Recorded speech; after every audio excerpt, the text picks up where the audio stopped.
ജർമ്മനിലെ Bible വെച്ചിരിക്കുന്നതിന് ജോലി വാഗ്ദാനം ചെയ്യാണ് പൈസ ആവശ്യപ്പെട്ടത്. 90 ദിവസത്തിനുള്ളിൽ ജോലി ഇവിടെ പറയാം, പൈസ ശരിയാക്കി തരാം. അപ്പോൾ 3 ലക്ഷം രൂപയാണ് വാഗ്ദാനം പറഞ്ഞത്. ഞാൻ 50,000 രൂപയാണ് അഡ്വാൻസ് ആയിട്ട് കൊടുത്തത്. ബാക്കി പേപ്പർ വരുമ്പോൾ തന്നാൽ മതി എന്ന് പറഞ്ഞു. 24/12/2025 നോട്ടീസ് വാറണ്ട് ഇട്ടിട്ടുണ്ട്. ഈ വാറണ്ടെല്ലാം ചെല്ലുമ്പോൾ അവർ പറഞ്ഞ ആളിവിടെ അറിയില്ല എന്നും പറഞ്ഞ് മടക്കി അയച്ചിട്ടുള്ളതാണ്. അങ്ങനെ നമ്മളിതിനു വേണ്ടി നടന്നിപ്പോൾ കോടതിയിൽ നിന്നും എനിക്ക് നീതി കിട്ടിയിട്ടില്ല, ഇവിടെ നീതി കിട്ടിയിട്ടില്ല. നമസ്കാരം. കഴിഞ്ഞ ദിവസമാണ് മറുനാടൻ കലാഭവൻ സോബി ജോർജ് എന്ന തട്ടിപ്പുകാരൻ്റെ വാർത്ത പ്രേക്ഷകർക്ക് മുമ്പിലേക്ക് എത്തിച്ചത്. ഇയാൾ വിസ വാഗ്ദാനം ചെയ്ത് കൂനമ്മാവ് സ്വദേശിയിൽ നിന്നും ലക്ഷങ്ങൾ തട്ടിയെടുത്തു. അങ്ങനെ 12 വർഷത്തെ നിയമ പോരാട്ടത്തിനൊടുവിൽ അഡ്വക്കേറ്റ് മേരി ട്രീസ സോബി ജോർജിൻ്റെ ബസ് ജപ്തി ചെയ്തു എന്നായിരുന്നു വാർത്ത. ഇപ്പോൾ കൂടുതൽ പേർ ഇയാളുടെ തട്ടിപ്പിനിരയായവർ രംഗത്ത് വന്നുകൊണ്ടിരിക്കുകയാണ്. എൻ്റെ ഇപ്പോൾ കോതമംഗലം സ്വദേശിയായിട്ടുള്ള തോമസ് ചേരുന്നുണ്ട്.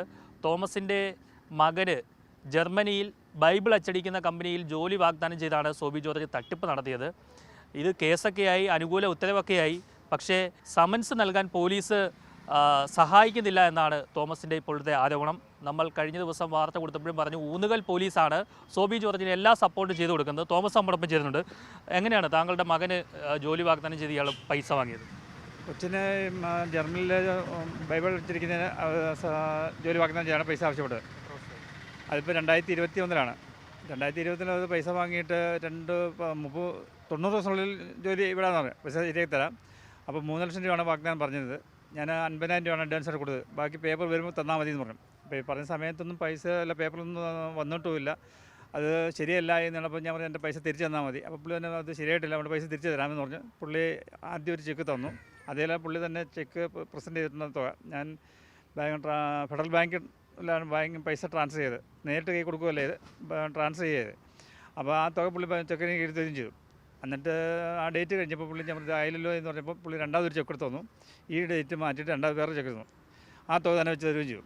അതും കഴിഞ്ഞിട്ട് അതാണ് പിന്നെയും പുള്ളി പറഞ്ഞ് ആ ഡേറ്റ് കഴിഞ്ഞ് പറയാണ് ആ ചെക്ക് കൊണ്ട് വേറെ ചെക്ക് മാറി തരാം, നിങ്ങൾക്ക് പൈസ തരാം എന്ന്. അപ്പോൾ അത് പിന്നെ ഒരു തട്ടിപ്പാണെന്നൊന്നും ഞാനത് പോയില്ല. ഞാൻ ബാങ്കിലേക്ക് അയച്ചിട്ട് പ്രൊസീഡ് ചെയ്തു. അതിനുശേഷം ഞാൻ കോടതിയിൽ കൊണ്ട് പ്രസൻറ്റ് ചെയ്തത്. ആ പ്രസൻറ്റ് ചെയ്ത് കഴിഞ്ഞപ്പോൾ പുള്ളി കോടതി വരാണ്ട് കുറേ കാലമായിട്ട് നിന്നു. കോടതിയിൽ വിളിച്ച് പുള്ളിയെ അവസാന റൗണ്ടിൽ പുള്ളിയെ വിളിച്ച് കോടതി നിർത്തി. ഒരു ദിവസം കോടതി പിടിച്ച് നിർത്തി. അത് 2 ജാമ്യക്കാരിൽ പുള്ളി ഇറങ്ങിപ്പോയി. 2 ജാമ്യക്കാർ ഇറങ്ങിപ്പോയിട്ട് 3 മാസമായിട്ടും പുള്ളി പിന്നെ അപ്പീൽ കൊടുക്കുകയാവുന്നില്ല. ഇപ്പോൾ 1 വർഷം കഴിഞ്ഞു. 1 വർഷം പോലീസ് സ്റ്റേഷനിൽ നിന്നും ഈ ഇദ്ദേഹത്തിൻ്റെ പേരിൽ 24/3/2025 24/6/2025 24/9/2025 24/12/2025 നോട്ടീസ് വാറണ്ട് ഇട്ടിട്ടുണ്ട്. ഈ വാറണ്ടെല്ലാം ചെല്ലുമ്പോൾ അവർ പറഞ്ഞ ആളിവിടെ അറിയില്ല എന്നും പറഞ്ഞ് മടക്കി അയച്ചിട്ടുള്ളതാണ്. അത് ഞാൻ അറിഞ്ഞുകൊണ്ട് ഞാൻ കഴിഞ്ഞ ഇലക്ഷൻ കാലത്ത് പുള്ളി ഈ പഞ്ചായത്ത് ഇലക്ഷൻ സമയത്ത് പുള്ളി അവിടെ ഉണ്ടെന്ന് ഞാൻ മനസ്സിലാക്കി അവിടെ ചെന്ന് കണ്ടപ്പോൾ ഞാൻ കണ്ടനുസരിച്ച് ഞാൻ കോടതി വിവരം അറിയിച്ചപ്പോൾ ഈ ബൈഹാൻഡായിട്ട് എൻ്റെ ഒരു ഓർഡർ വന്നു. ഈ ഓർഡർ കൊണ്ട് ഞാൻ കോടതി കൊടുത്തപ്പോൾ എന്നോട് പറഞ്ഞു ടാക്സി വിളിക്കണം എന്ന് പറഞ്ഞു പോലീസുകാർ. ഞാൻ പറഞ്ഞു ടാക്സി വിളിക്കാം, ഞാൻ ആളവിടെ ഉണ്ടോ എന്ന് അന്വേഷിച്ചപ്പോൾ ഉണ്ടെന്ന് കണ്ടപ്പോൾ ടാക്സി വിളിക്കാമെന്ന് പറഞ്ഞു. ടാക്സി വിളിച്ചാൽ പോകാമെന്ന് പറഞ്ഞു. അങ്ങനെ വിളിച്ച് കഴിഞ്ഞപ്പം ഇപ്പോൾ ഞങ്ങൾക്ക് സമയമില്ല, വേറെ ഒത്തിരി കേസുകളുണ്ട്, അതുകൊണ്ട് വരാൻ പറ്റില്ല. ഏത് പോലീസ് സ്റ്റേഷനിൽ പറഞ്ഞു? ഒന്നുമില്ല. അതിനുശേഷം ഞാൻ ഇവരോട് ചോദിച്ചു കഴിഞ്ഞപ്പോൾ ഞങ്ങൾ ചെയ്തോളാമെന്ന് പറഞ്ഞു. ഈ 29/1/2026 ഇത് കൊടുത്തത്. അത് കഴിഞ്ഞ് 23/2/2026 ഞാൻ ചെന്ന് അന്വേഷിച്ചു. അപ്പോൾ ഇനി സമയമുണ്ടല്ലോ, നിങ്ങൾ തിരക്കൊണ്ട് ഡേറ്റ് കിടപ്പുണ്ടല്ലോ, ഞങ്ങൾ കൊണ്ട് ആക്കിക്കോളാം. അതിനെപ്പറ്റി യാതൊരു അന്വേഷണം ഇല്ലാണ്ട് ഞാൻ കോടതിയിൽ വീണ്ടും പരാതി പറഞ്ഞു കഴിഞ്ഞപ്പോൾ കോടതിയിൽ നിന്ന് പറഞ്ഞു ബൈഹാൻ്റെ ഓർഡർ രണ്ടാമത് എനിക്ക് പിന്നെയും വിഷയമാണ്. ആ ഓർഡറായിട്ട് ഞാൻ കഴിഞ്ഞ 17-ാം തീയതി ചെന്ന് പറഞ്ഞു നാളെ നേരം വിളിക്കുമ്പോഴത്തേക്ക് നിങ്ങൾക്ക് വന്നേരെ കാണിച്ചു തന്നേരെ പിടിച്ചേരാം.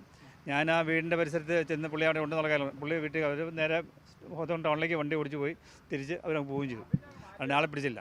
അങ്ങനെ നമ്മളിതിനു വേണ്ടി നടന്നിപ്പോൾ കോടതിയിൽ നിന്നും എനിക്ക് നീതി കിട്ടിയിട്ടില്ല, ഇവിടെ നീതി കിട്ടിയില്ല.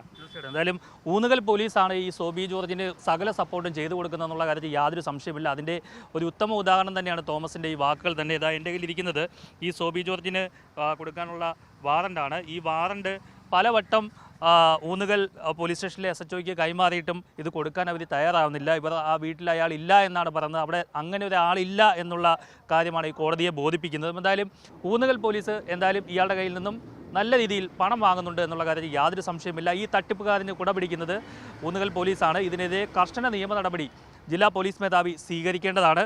എന്തായാലും നിയമ പോരാട്ടം തുടരുമെന്നാണ് തോമസ് പറഞ്ഞിരിക്കുന്നത്. കൂടുതൽ പേർ ഇയാൾക്കെതിരെ രംഗത്ത് വരുന്നുണ്ട്. വർഷങ്ങൾക്ക് മുമ്പ് ഇയാൾ പല രീതിയിലാണ് തട്ടിപ്പ് വിദേശത്തേക്ക് ജോലി വാഗ്ദാനം ചെയ്ത് നടത്തിയിരിക്കുന്നത്. എന്തായാലും ബൈബിൾ കമ്പനിയിൽ ജോലി വാങ്ങിക്കൊടുക്കാമെന്ന് പറഞ്ഞാണ് ഇപ്പോൾ ഇത്തരത്തിലൊരു തട്ടിപ്പ് നടത്തിയെന്നാണ് ഇപ്പോൾ തോമസ് പറഞ്ഞിരിക്കുന്നത്. കൊച്ചിയിൽ നിന്നും ആർ പിയൂഷ്, മറുനാടൻ മലയാളി.